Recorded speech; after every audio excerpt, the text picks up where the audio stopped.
The Jonthan Kuminga situation in Golden State is getting super annoying. He is just not playing now. He just got a DNP. They refused to play him. They just went through this whole contract dispute with him. He's making $20+ million.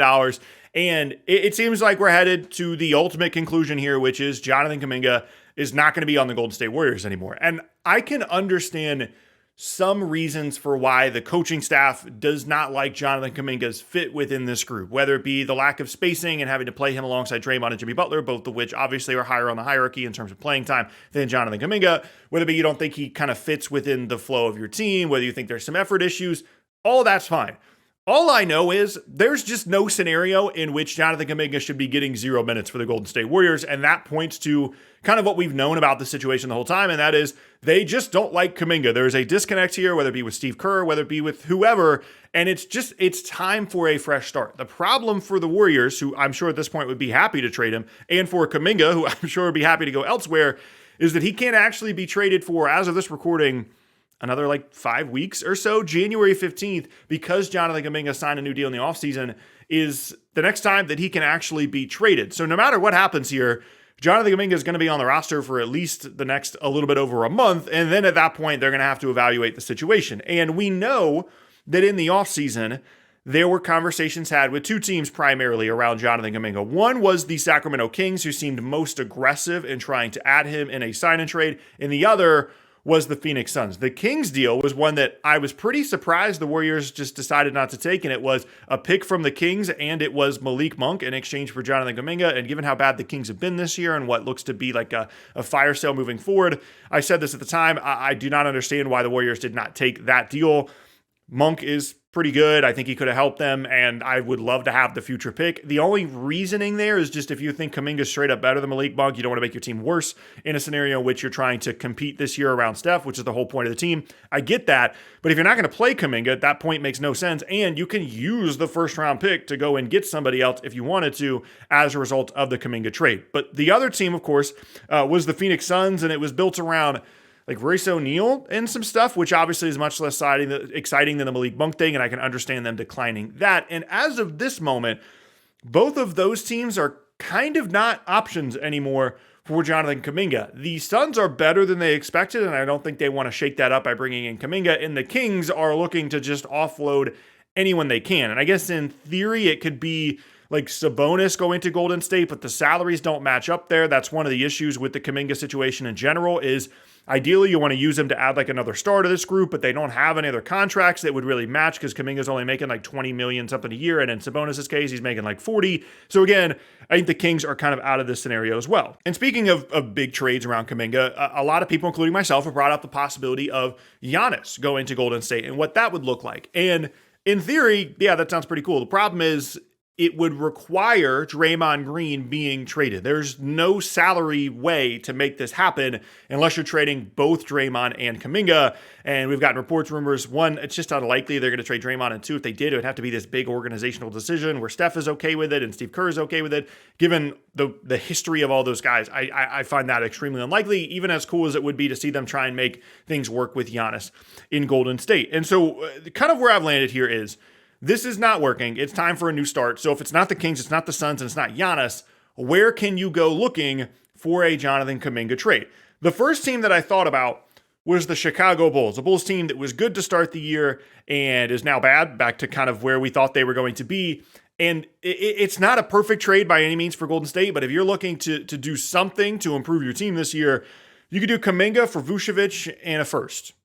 Does that excite anyone? Does that sound like something that Chicago would be excited to kind of add this high upside wing? You get rid of the Vucevic thing. You have a protection on that first round pick. It's Portland's first. It's not their own. It's lottery protected. And so it could maybe convey or not convey. The Warriors have an actual big they can throw out there, someone that can space alongside Draymond. And Vooch has been good, especially in the beginning of the season. And so is that a deal that makes sense there? I'm not 100% sure, but I'm trying desperately to find any way that we can just send Jonthan Kuminga elsewhere, give him a fresh start. And I think Chicago's kind of the perfect place for him to just, he knows he's going to play 30 minutes a night, going to be able to spread his wings a little bit offensively, grow and develop into potentially a nice piece for them. I think the real question is this enough for the Warriors? Given everything they've gone through with Jonthan Kuminga, they've tried to add this star and that star. Is Vooch in a first enough to really make them move off that? I think that's unlikely. One of the other moves I find interesting would require a fire sale with the LA Clippers, but it would be Zubac for Kuminga, straight up. Zubac last year was like a borderline third-team All-NBA caliber center. He was really, really good, continues to be good with the Clippers, and the Warriors, like, you're going to try and add this guard and this star. I think sometimes they just need a consistent five. And obviously Zoo is a totally different player than Vucevic, but just having someone out there, you can trust at the five that isn't Big Al at 40-something years old or Draymond Green playing small at the five, which you just can't do long term. And I think Zoo would be really, really good. It would provide them physicality. It would provide them someone that, importantly for them in the postseason, has actually done a decent job against Nikola Jokic if you potentially run into that matchup. And I think the real question here is, I think the Warriors would do this right now if they could. I don't think it 100% works salary-wise. You'd have to add a little bit on each side here. But I think the real question is, would the Clippers actually do that? Would they really just kind of give up on the season like that? Zoo's good. He's on a good contract. You'd be banking on some development from Kuminga. Maybe at this point you've already traded away James Harden. I think the questions with this deal are more on the Clippers side than they are on the Warriors side. I would like to see it. I think this would be really cool and really interesting.